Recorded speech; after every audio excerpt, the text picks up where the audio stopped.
எல்லாருக்கும் வணக்கம். Step by step learning YouTube சேனலுக்கு வந்து ரொம்ப நன்றி. இன்றைக்கி நம்ம பார்க்க போகிறது வந்து பென் டூல்.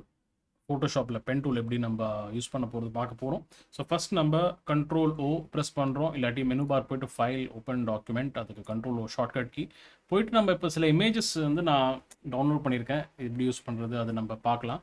இப்போ நம்ம ஏதாவது இமேஜ் இப்போது பென் டூல் வந்து எதுக்கு யூஸ் பண்ணுறோம் பார்த்தீங்கன்னா, நம்ம செலெக்ஷனுக்காக தான் யூஸ் பண்ணுறோம் கைஸ்.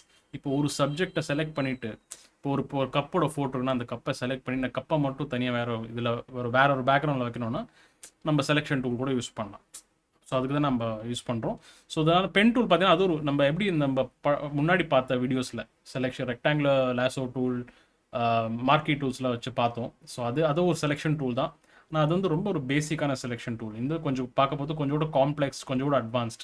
இப்போ எதுக்கு நம்ம இந்த செலெக்ஷன் டூல் யூஸ் பண்ணுறோம் பார்த்தீங்கன்னா, கொஞ்சம் கூட உங்களுக்கு குவாலிட்டி நல்ல கிறிஸ்பான செலெக்ஷன் கிடைக்கும் கைஸ்.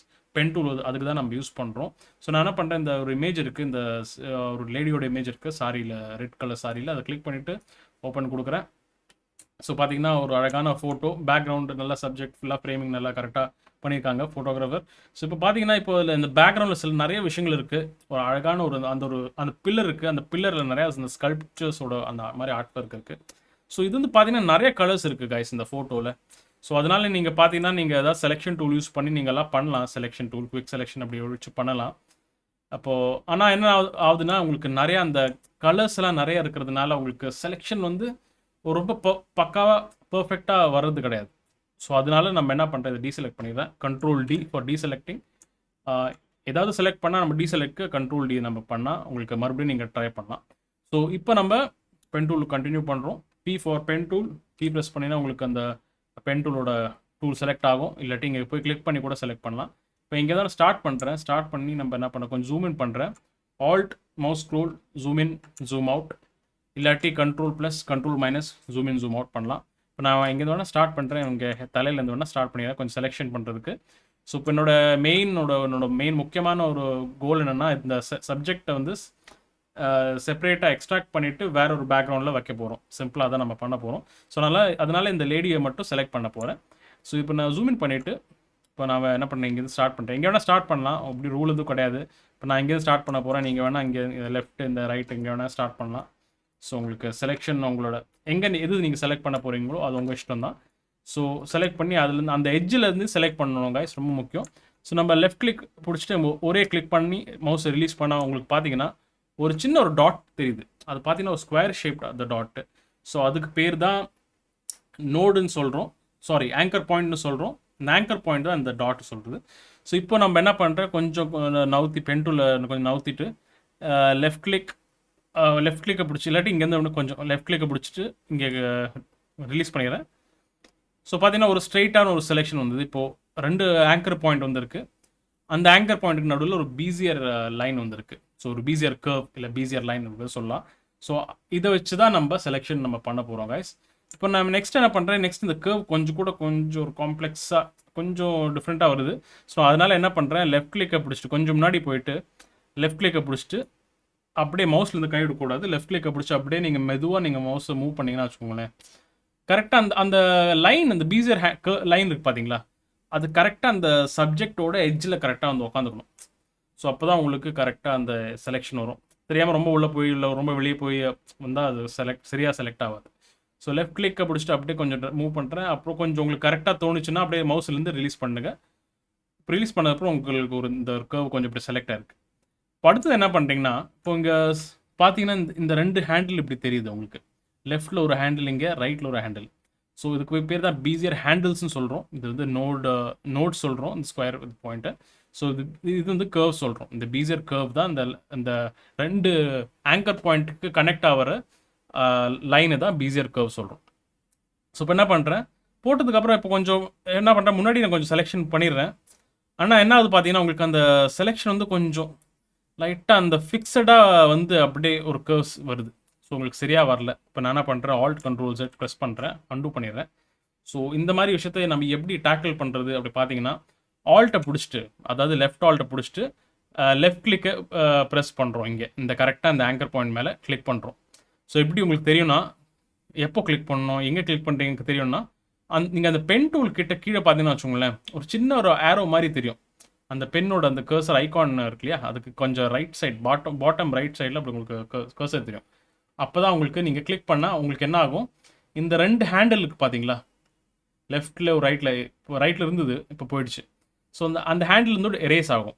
ஸோ அப்படி ஆகும்போது என்ன ஆச்சுன்னா, உங்களுக்கு நீங்கள் இப்போ மறுபடியும் நீங்கள் செலக்ட் பண்ணுறதுக்கு கண்டினியூ பண்ணலாம்.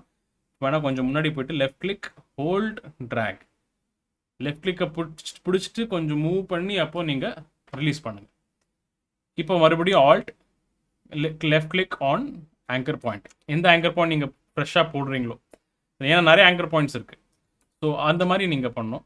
ஆனால் ஒரு முக்கியமான விஷயம் இருக்குது காய்ஸ், நம்ம எப்பவுமே ஞாபகம் வச்சுக்கோங்க. நிறைய பேர் வந்து பார்த்தீங்கன்னா இப்படி கொஞ்சம் இந்த மாதிரி லெஃப்ட் கிளிக் பண்ணி இப்படி கிளிக் பண்ணிகிட்டே போவாங்க. அப்படி பண்ணவே கூடாது. ஏன்னா பண்ணுறது என்ன பிரச்சனைனா, சில இமேஜில் வந்து உங்களுக்கு சில இமேஜில் முக்கால்வாசி இமேஜில் வந்து நீங்கள் எட்ஜஸ்லாம் ரொம்ப சாப்பியாக இருக்கும். அதாவது கொஞ்சம் ரொம்ப ஷார்ப்பாக கட்டான மாதிரி இருக்கும். எட்ஜஸ் எல்லாம் பக்காவாக அழகாக இருக்காது பார்க்குறதுக்கு. ஸோ நம்ம ஆனால் எப்பவுமே செலெக்ஷன் சும்மா பக்காவாக பண்ணோன்னா இந்த மெத்தட் நம்ம பண்ணக்கூடாது. ஸோ இப்போ நான் அன்டூ பண்ணிக்கிறேன். ஆல்ட் கண்ட்ரோல் செட் ப்ரெஸ் பண்ணிட்டு வந்துடுறேன். ஸோ பேக் எங்கேருந்து பர்ஃபெக்டாக அது வரைக்கும் போட்டனோ அங்கேருந்து வந்துட்டு மறுபடியும் லெஃப்ட் கிளிக் பிடிச்சிட்டு அப்படியே மூவ் பண்ணுங்கள். அப்படியே ரிலீஸ் பண்ணுங்கள். மறுபடியும் ஆல்ட்டை பிடிச்சிட்டு இந்த புதுசாக நம்ம போட்ட ஆங்கர் பாயிண்ட் கிளிக் பண்ணுங்கள். உங்களுக்கு அந்த ஒரு ஹேண்டில் போயிடும் இங்கே பார்த்த மாதிரி. ஸோ இவ்வளோதான் கைஸ். இப்போ நம்ம இதே விஷயம் தான் கொஞ்சம் அப்படியே ஃபாஸ்ட் ஃபார்வர்ட் பண்ணுறேன். நான் உங்களுக்கு கொஞ்சம் ஃபாஸ்ட்டாக அப்படியே செலக்ட் பண்ணுறேன். ஸோ இப்போ பார்த்தீங்கன்னா நம்ம செலெக்ஷன் வந்து கிட்ட வந்து க்ளோஸ் பண்ண போகிறோம். எங்கேருந்து ஸ்டார்ட் பண்ணோமோ அங்கே வந்துடுறோம். ஸோ உங்களுக்கு வேணால் ஜூம் இன் ஜூம் அவுட் பண்ணி கொஞ்சம் அட்ஜஸ்ட் பண்ணி நீங்கள் பார்க்கலாம். உங்களுக்கு சப்போஸ் உங்களுக்கு செலெக்ஷன் அந்த எட்ஜ் சரியாக தெரியலனா, ஸோ அந்த மாதிரி கொஞ்சம் ப்ராப்ளம் வரும். ஸோ வேணால் கொஞ்சம் ஜூம் இன் ஜூம் அவுட் பண்ணலாம். ஸோ முடிஞ்ச வரைக்கும் நல்லா பர்ஃபெக்டாக பண்ணோம் கைஸ். அப்போ தான் உங்களுக்கு செலெக்ஷன் எவ்வளோ நீங்கள் பார்த்தீங்கன்னா இப்போ நான் கொஞ்சம் ஜூம் இன் பண்ணி பார்த்தீங்கன்னா இந்த கொஞ்சம் ஹேரோட இது இல்லை கொஞ்சம் இந்த சைடில் இதில் சாரியோடது அதெல்லாம் கொஞ்சம் நான் மிஸ் பண்ணியிருக்கேன். லைட்டாக தான் மிஸ் பண்ணியிருக்கேன். ரொம்ப அவ்வளோவா அது கிடையாது. அது ஸோ ரொம்ப மிஸ் பண்ணாலும் அது ரொம்ப பிரச்சனை ஆகிடும். அது ஒரு மாதிரியா ஒரு ஆடாக ஃபீல் ஆகும். ஸோ அதனால் நம்ம முடிஞ்ச வரைக்கும் கரெக்டாக அந்த எட்ஜை செலக்ட் பண்ணுறோம். ஸோ செலக்ட் பண்ணி இப்போ ஆல்ட் கிளிக் பிடிச்சிட்டு இப்போ நம்ம க்ளோஸ் பண்ண போகிற இந்த பாத்தை, அதாவது இந்த போட்ட பாத் வந்து நீங்கள் இப்போது எங்கே ஸ்டார்ட் பண்ணிடணும். இப்போ போடும்போது அப்படியே க்ளோஸ் பண்ண பார்த்தீங்கன்னா அந்த மவுஸ் எடுத்து நீங்கள் கொஞ்சம் மூவ் பண்ணும்போது கரெக்டாக அந்த ஒரு பென் கர்சர் கீழே ஒரு சர்க்கிள் மாதிரி தெரியும். அப்போனா அது க்ளோஸ் ஆகுதுன்னு அர்த்தம். கரெக்டாக உங்களுக்கு செலெக்ஷன் க்ளோஸ் ஆகிடும். ஸோ இப்போ நம்ம என்ன பண்ணுறோம், ஜூம் அவுட் பண்ணிவிட்டு பார்த்தீங்கன்னா ஓரளவுக்கு நம்ம நல்லா ஒரு டீசென்ட் செலெக்ஷன் பண்ணியிருக்கோம். ரைட் கிளிக் ப்ரெஸ் பண்ணிவிட்டு மேக் செலெக்ஷன் கொடுத்துருங்க. கொடுக்கும்போது இந்த மாதிரி ஃபெதர் ரெடியூஸ் ஒன்று இருக்கும் கைஸ். இது 0 இருக்கட்டும் அப்போதைக்கு. ஸோ இந்த ஃபெதர் ரெடியூஸ் என்ன ஆகுது பார்த்தீங்கன்னா, உங்களோட நீங்கள் செலக்ட் பண்ண அந்த சப்ஜெக்ட் இருக்கு பார்த்தீங்களா, அந்த சப்ஜெக்டோட எட்ஜ் எப்படி சாஃப்டாக இருக்குமா இல்லை ஷார்ப்பாக இருக்குமா, அந்த மாதிரி அது இந்த ஃபெதர் ரெடியூஸாக முடிவு பண்ணுது. என்ன நான் சொல்கிறேன்னு காட்டுறேன். இப்போதைக்கு நான் 0 கொடுக்குறேன். அதாவது ஷார்ப்பான ஒரு எட்ஜ். ஓகே கொடுத்துட்டு பார்த்தீங்கன்னா ஓகே விடும்போது உங்களுக்கு செலெக்ஷன் செலக்ட் ஆயிருக்கு. இப்போ நான் என்ன பண்ணுறேன், Ctrl+J நீங்கள் செலக்ட் பண்ணது வந்து Ctrl+J ப்ரெஸ் பண்ணுறேன். இப்போ பார்த்தீங்கன்னா இந்த லேயரில் பாருங்கள், Ctrl+J ப்ரெஸ் பண்ணும்போது உங்களுக்கு அந்த புது லேயரில் நீங்கள் செலக்ட் பண்ண அந்த சப்ஜெக்ட் வந்து புது லேயரில் வந்துடுது. ஸோ கீழே இருக்கிற அந்த லேயரை டிசேபிள் பண்ணி பார்க்கலாம். ஸோ பார்த்தீங்கன்னா ஓரளவுக்கு நல்லா டீசெண்டாக ஒரு செலெக்ஷன் ஆயிருக்கு. ஸோ வேணா நீங்கள் பண்ணி முடிச்சதுக்கப்புறம் கொஞ்சம் இங்கே செக் பண்ணலாம். ஸோ இப்போ ஒரு வந்திருக்கு இந்த மாதிரி. ஸோ இப்போ நெக்ஸ்ட் நம்ம என்ன பண்ணுறோம், இப்போ நான் என்ன பண்ணுறேன், இப்போ ஒரு அன்டூ பண்ணிவிட்டு உங்களுக்கு ஃபெதர் ரெடியூஸரோட இது காட்டுறேன். ஆல்ட் Ctrl+Z ப்ரெஸ் பண்ணிவிட்டு மறுபடியும் எங்கே இருந்தோ அங்கேருந்து வரேன். Right click makes selection. இப்போ ஃபெதர் ரெடியூஸ் வந்து 2 பிக்சல்ஸ் போட்டுக்கிறேன். போட்டு ஓகே கொடுத்துட்றேன். இப்போ மறுபடியும் Ctrl+J டூப்ளிகேட். ஸோ பார்த்தீங்கன்னா எட்ஜஸ் வந்து ரொம்ப சாஃப்ட்னஸ் சொல்லி ரொம்ப சாஃப்டாக இருக்குது. ஸோ அதாவது இது இந்த இடம்லாம் கூட பரவாயில்ல, இந்த எட்ஜஸில் கூட இந்த சாரியில் கூட அவ்வளோ தெரியல. ஆனால் சில டீட்டெயில்ஸ் வந்து பார்த்தீங்கன்னா ஃபேஸோட சைடு இதெல்லாம் இங்கெல்லாம் ஒரு மாதிரியாக தெரியுது. ஸோ அதனால் நான் என்ன பண்ணுறேன், எப்பவுமே இந்த சுச்சுவேஷனுக்கு நான் பழையபடி நான் ஃபெதர் ரெடியூஸ் 0ன்னு கொடுத்துருந்தேன். அதே நான் கொடுத்துக்கிறேன். ஸோ ஜஸ்ட் உங்களுக்கு எக்ஸாம்பிள் காட்டுறதுக்காக உங்களுக்கு அப்படி காமிச்சேன். பண்ணி முடிச்சதுக்கப்புறம் Ctrl+J போட்டாச்சு. கீழே இருக்கிற லேயர் டிசேபிள் பண்ணிடுறேன். ஸோ பார்த்தீங்கன்னா அந்த சப்ஜெக்ட் மட்டும் செலக்ட் ஆகிருக்கு. இப்போது ஆனால் ஒரு சில இடத்துல இப்போ இந்த ஹேண்டுக்கு நடுவில் கொஞ்சம் பார்த்தீங்கன்னா அது ஒரு பேக்ரவுண்டோட சில பார்ட் இருக்குது. ஏன்னா நான் வெளியில் அப்படி தான் நான் செலக்ட் பண்ணும்போது அப்படியே அவுட்டர் எட்ஜில் தான் போய் செலக்ட் பண்ணதுனால உங்களுக்கு பேக்ரவுண்ட் ரிமூவ் ஆயிருக்கு. ஆனால் இங்கே இருக்கிற டீட்டெயில் அதே மாதிரி நான் இது பண்ணிடுறேன். ஸோ அதே லேயரை செலக்ட் பண்ணுங்கள். நம்ம சப்ஜெக்ட்னு இந்த லேயரை நேம் பண்ணிக்கிறோம். ஸோ உங்களோட இஷ்டம், உங்களுக்கு என்ன நேம் கொடுக்கணுமோ அந்த லேயர் அதுக்கு உங்களுக்கு புரிகிற மாதிரி ஸோ நீங்கள் நேம் கொடுத்துருக்கோங்க. இப்போ நம்ம இப்படி கிளிக் ஆகி இப்படி வந்துருக்கு. இப்போது செலக்ட் பண்ணுறேன். Left click hold drag. எப்படி நீங்கள் செலக்ட் பண்ணீங்களோ அதே மாதிரி பென் டூல் வச்சு நீங்கள் செலக்ட் பண்ணுங்கள். ஸோ செலக்ட் பண்ணி right click, make selection, enter, 0 feather radius, delete press பண்ணுங்க. ஸோ அந்த லேயரை செலக்ட் பண்ணி delete பண்ணணும். ஸோ ஒரு சில நேரத்தில் பார்த்தீங்கன்னா நீங்கள் வேறு ஏதாவது லேயர் செலக்ட் பண்ணியிருப்பீங்க, இப்போ தெரியாமல் அந்த லேயரில் இருக்கிற விஷயம் வந்து delete ஆகக்கூடாது. ஸோ அது நீங்கள் கொஞ்சம் கவனமாக இருந்துக்கோங்க. அப்புறம் ஆஸ் யூஷுவல் செலெக்ஷன் பண்ணி முடிச்சதுக்கப்புறம் delete பண்ணதுக்கப்புறம் Ctrl D பண்ணிங்கன்னா உங்களுக்கு அது ரிமூவ் ஆகிடும். இப்போ நெக்ஸ்ட் வேணால் என்ன பண்ணுறேன், சரி இப்போது உங்களுக்கு பார்த்தீங்கன்னா பேக்ரவுண்ட் வந்து ரொம்ப டிரான்ஸ்பரண்ட்டாக இருக்குது. ஸோ அதுதான் அந்த செக்கர்டு பேக்ரவுண்ட். இது இந்த செக் மாதிரி பேக்ரவுண்ட் இருக்குது. இப்போ நம்ம என்ன பண்ணுறேன், கீழே புது லேயர் கிரியேட் பண்ணுறேன். இங்கே லெஃப்ட் கிளிக் பண்ணுங்கள், இங்கே கிளிக் பண்ணுங்கள், இந்த பாட்டமில் இருந்து இந்த ஐக்கான் கிளிக் பண்ணலாம், கிரியேட் நியூ லேயர்னு தெரியும். இல்லாட்டி Ctrl+Shift+N ப்ரெஸ் பண்ணால் உங்களுக்கு புது லேயர் கிரியேட் ஆகும். ஸோ கிரியேட் பண்ணிட்டு இந்த லேயர் 1 மேலே டபுள் கிளிக் பண்ணிட்டு பிஜின்னு கொடுத்துக்கிறேன். So subject and background 2 layer. எப்பவுமே நம்ம லேயர் நேமிங்லாம் கொஞ்சம் கரெக்டாக இருக்கணும். அப்போ தான் உங்களுக்கு நீங்கள் அடுத்த வாட்டி இந்த ஃபைல் ஓப்பன் பண்ணும்போது உங்களுக்கு அந்த ஒரு ஐடியா இருக்கும் இவ்வளோன்னு. ஸோ இப்போ நான் என்ன பண்ணுறேன், இப்போ என்ன பேக்ரவுண்ட் ஏதாவது கலர் கொடுக்குறேன், ஏதாவது டெக்ஸ்சர் கொடுக்குறேன். ஸோ உங்கள் இஷ்டம் தான். இப்போதைக்கு நான் என்ன பண்ணுறேன், இந்த சாரியில் இருக்கிற கலரே நான் யூஸ் பண்ணிக்கிறேன். ஏன்னு கேட்டிங்கன்னா, இந்த சாரியில் இருக்கிற அந்த ரெட்ஸ் தான் டாமினெண்ட்டான இருக்குது. மெஜாரிட்டி இந்த ரெட் தான். அதுக்கப்புறம் நமக்கு அந்த ஸ்கின் கலர், அப்புறம் கொஞ்சம் கோல்டு, அப்புறம் ரெட்லேயே அந்த பல ஷேட்ஸ் வந்திருக்கு, ப்ரௌன் அந்த மாதிரி. ஸோ நான் வேணால் இந்த ப்ளவுஸ் கலர் வேணால் கொஞ்சம் செலக்ட் பண்ணிக்கிறேன். கொஞ்சம் இல்லை இந்த ரெட் வேணால் யூஸ் பண்ணிக்கிறேன். போட்டு இப்போ நீங்கள் செலக்ட் பண்ணுற கலர் இந்த ஃபோக்ரவுண்ட் கலராக வரும்.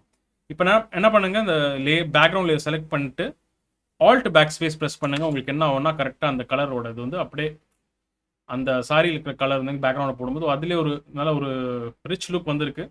ஸோ இப்போ நான் என்ன பண்ணுறேன், நம்ம கீழே பார்த்தீங்கன்னா ஓகே சர்ஃபேஸ் வந்து பார்த்தா கொஞ்சம் ஃப்ளோட் ஆகிற மாதிரி தெரியுது. ஏன்னா எப்பவுமே நம்ம இந்த சப்ஜெக்ட் மேலே லைட் இருக்குது. ஸோ லைட் இருக்குது, எங்கே லைட் இருக்கும் அங்கே ஷேடோவும் இருக்கும். ஸோ அதுக்கேற்ற மாதிரி நான் என்ன பண்ணுறேன், ஒரு புது லேயர் க்ரியேட் பண்ணிவிட்டு ப்ரஷ் எடுத்துக்கோங்க. B4 ப்ரஷ் டூல், நம்ம டிஜிட்டல் பெயிண்டிங்கில் பார்த்த மாதிரி. ஸோ நீங்கள் வேணால் இப்போ அந்த வீடியோஸில் போய் கூட செக் பண்ணிக்கலாம். ஷேடோ எப்பயுமே நம்மளுக்கு பிளாக் கலரில் தான் இருக்கும். அதனால் ஃபுல்லாக அந்த சாலிட் பிளாக், அதாவது 0000000 அது இந்த நம்பரை போட்டிங்கன்னா ஃபுல் பிளாக் வரும். கிளிக் பண்ணி ஓகே கொடுத்துருங்க. ப்ரஷ் சைஸை கம்மி பண்ணிக்கோங்க. அப்புறம் ப்ரஷோட ஹார்ட்னஸ் 0% இருந்ததுன்னா அப்போ தான் உங்களுக்கு ப்ரஷோட சாஃப்ட் இதாக வரும், அந்த சாஃப்ட் ப்ரஷ் வரும். அப்போ தான் ஷேடோ கரெக்டாக இருக்கும். இல்லாட்டி ஹார்ட்னஸ் 100% இருந்ததுன்னா உங்களுக்கு ஒரு மாதிரி இது மாதிரி ரஃபாக வரும். ஸோ 0% ஹார்ட்னஸில் கொஞ்சம் அப்படியே நான் பெயிண்ட் பண்ணுறேன். ஸோ பெயிண்ட் பண்ணி அப்படியே உங்களுக்கு குறைத்து அந்த எட்ஜில். ஸோ நான் வந்து பார்த்தீங்கன்னா ஜஸ்ட் ஒரு ரஃபாக தான் பண்ணுறேன் கைஸ். பண்ணி முடிச்சா உங்களுக்கு சப்போஸ் இதை கொஞ்சம் நீங்கள் இது பண்ணால் எரேசர் டூல் எடுத்துக்கோங்க. For eraser. எரேசருக்கும் அதே மாதிரி சாஃப்ட்னஸ், அதாவது ஹார்ட்னஸ் 0% நீங்கள் கொண்டு வந்தீங்கன்னா சாஃப்டாக இருக்கும். ஸோ கொஞ்சம் அந்த மாதிரி நீங்கள் எரேஸ் பண்ணிக்கலாம். ஷேடோஸ் உங்களுக்கு எங்கெங்கே எக்ஸ்ட்ராவாக வந்திருக்கோ அதை நீங்கள் கொஞ்சம் எரேஸ் பண்ணிக்கலாம். ஸோ உங்களுக்கு பார்த்தீங்கன்னா ஒரு அழகான ஷேடோ வந்திருக்கு. இப்போ வேணால் அந்த ஷேடோக்கு ஒரு லைட்டாக அதோட ஒப்பாசிட்டி கம்மி பண்ணிக்கலாம். அதாவது ரொம்ப ஷேடோ ஹெவியாக இருக்குது, கொஞ்சம் லைட்டாக அதோட டிரான்ஸ்பரன்சி கம்மி பண்ணிக்கிறேன். ஸோ அதனால் இந்த ஷேடோ லேயரை கிளிக் பண்ணிவிட்டு ஒப்பாசிட்டி கொஞ்சம் கொடுத்து கொஞ்சம் கம்மி பண்ணிக்கிறேன். ஓரளவுக்கு நம்ம கீழே டீசெண்டாக ஒரு ஷேடோ போட்டுட்டு என்டர் ப்ரெஸ் பண்ணுங்கள். உங்களுக்கு அழகான ஒரு இது வந்துடும். ஸோ வேணும்னா இப்போ என்ன பண்ணுங்கள், ஐ ட்ராப்பர் எடுத்துக்கோங்க. I for India, I dropper எடுத்துகிட்டு நீங்கள் அந்த கலரை கிளிக் பண்ணுங்கள். லெஃப்ட் கிளிக்கை பிடிச்சிட்டு நீங்கள் வேறு கலர் அந்த ப்ரௌன் பண்ண அந்த ப்ரௌன் மாதிரி செலக்ட் பண்ணிக்கலாம். அப்புறம் லெஃப்ட் கிளிக் வந்து ரிலீஸ் பண்ணுங்கள். அப்புறம் வேணால் புது லேயர், எப்பவுமே லேயர்ஸ் புது லேயரில் நீங்கள் இது பண்ணுங்கள். அப்புறம் வேணால் BG2ன்னு கொடுத்துக்கிறேன் இந்த இதில். இதே ரெட்டோட டார்க்கர் ஷேட் கூட எடுத்து யூஸ் பண்ணிக்கலாம் கைஸ். ஸோ உங்களுக்கு எது பிடிக்குமோ அதுக்கேற்ற மாதிரி. இப்போ பார்த்தீங்கன்னா இது கொஞ்சம் கூட ஒரு பெட்டராக தெரியுது. ஸோ இந்த மாதிரி தான் கைஸ் நம்ம பென் டூல் யூஸ் பண்ணி நம்ம செலெக்ஷன் பண்ணுறோம்.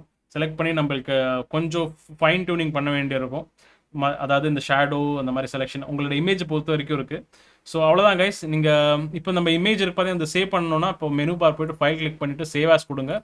சேவ் ஆஸ் கொடுத்து எப்பவுமே ஃபோட்டோஷாப் டாக்குமெண்ட் அதை தான் சேவ் பண்ணுங்கள்.